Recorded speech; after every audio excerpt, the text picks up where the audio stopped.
شايف الشاكي ماشي قانوني في كل حاجة. لكن أنا شايفة إن القضية بتسير في عكس الواقع. لصالح مين؟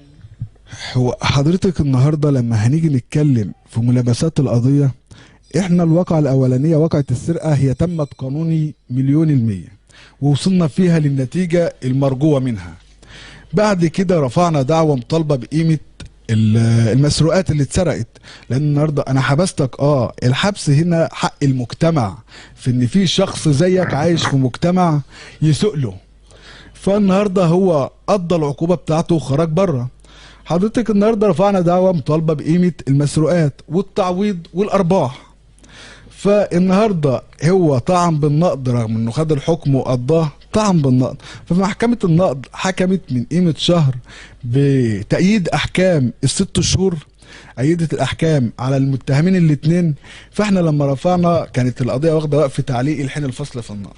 فلما جه حكم محكمة النقض أيد الحكم اللي هو 6 شهور، جه النهارده الأستاذ عماد بطبيعة ابن الأصول والراجل الشهم وابن البلد راح للمدعو محمد رضا سيف الدين وبيقول له ان المفروض ان الامور تخلص ما بيننا احسن من كده، من ناحية إن هم ولاد بلد واحدة وأصدقاء. من ناحيه ان هم ولاد بلد واحده واصدقاء، وان في عيش وملح ما بينهم. النهارده حق العيش والملح على الأقل. العيش والملح على الاستاذ عماد ان هو يعمل كده.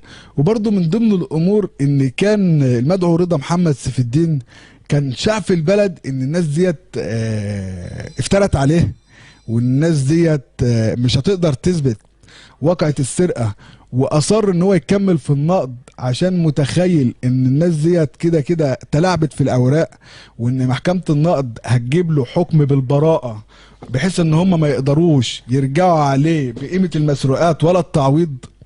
فجه شاف البلد حاجة زي كده حفاظا على ماء الوجه او حفاظا على سمعة اهله او ايا كان الموقف اللي هو ماشي وراه، او خوف ان الناس ديت هتاخد منه الفلوس اللي هو استولى عليها وسرقها.